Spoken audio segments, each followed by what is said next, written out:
थाम्बनेलाव नुदों नोंथांमोना गोबां मानसिफ्रानो लिंक बिहरलागासिनोसै दंबा हरदोलै आदा होननानै।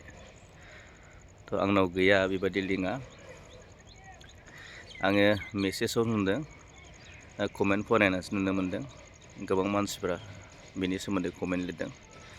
दा बे समाव मोनसे मोजां खौरांसो फोसावनो सानदों आं। मानोबा नोंथांमोना जोंनि बे आसामावनो गुवाहाटि एरियायाव सिकिउरिटि जब सोरबा मावनो गोसो दंब्ला नोंथांमोना आंनि कन्टेक्ट नाम्बाराव कन्टेक्ट खालामनो हागोन। माने आर्जेन्ट, माने एकदम दिनै आरो गाबोननि गेजेरावनो माने 3 सिकिउरिटि गार्ड नांगौ जायो माने गुवाहाटियाव।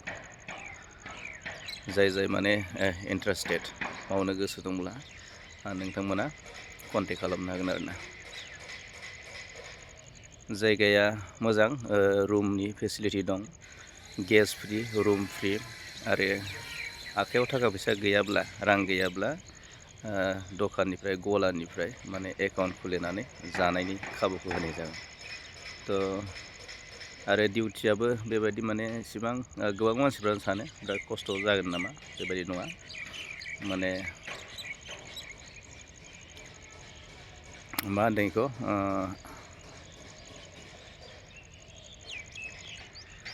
डिउटिखौ मावनो मोनगोन। एपार्टमेन्ट होनबा नोंथांमोना मोनथियो, माने गोबां बिल्डिं गोजौ आरोना। माने बेयाव गोबां माने जोंहा माखासे जब मावग्रा, सार्भिस मावग्रा गोबां मानसिफोरा बे जायगायाव थायो। थ' बे जायगायावनो डिउटिखौ मावनो मोनगोन। थ' नोंथांमोना सोरबा इन्टारेस्टेड दंबा, मावनो गोसो दंब्ला मावनो हागोन। बिराद आर्जेन्ट माने दा खालि पस्ट जानानै दं। दा बे जायगायावनो जइनिं जानो थाखाय खाबु मोनगोन आरोना। थ' नोंथांमोना, आङो सेलारिखौ बुंथ'ला, नोंथांमोना जेब्ला कन्टेक्ट खालामगोन अब्ला आङो नोंथांमोननो फोरमायसिगोन। थ' आर्जेन्ट, थ' नोंथांमोना कन्टेक्ट खालामनो हागोन। गोजानाव थांनो गोनां गैया। जेनेबा गोबां मानसिफ्रानो गोजानाव थाङो। गोजानाव थांनानै रुम भारानिफ्राय लानानै, जानायनिफ्राय लानानै गासिबो जुदि माइनास खालायोब्ला, डिडाक्सन खालायोब्ला, थ' बेखिनि फैसाया माने जोंनि आसामावबो सोलियो आरोना।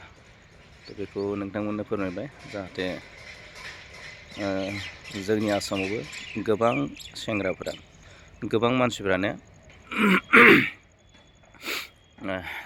सिकिउरिटि गार्ड मावनानै जिथुनाखि गावनि न'खरखौ सोलिगासिनो दं, खुंगासिनो दं।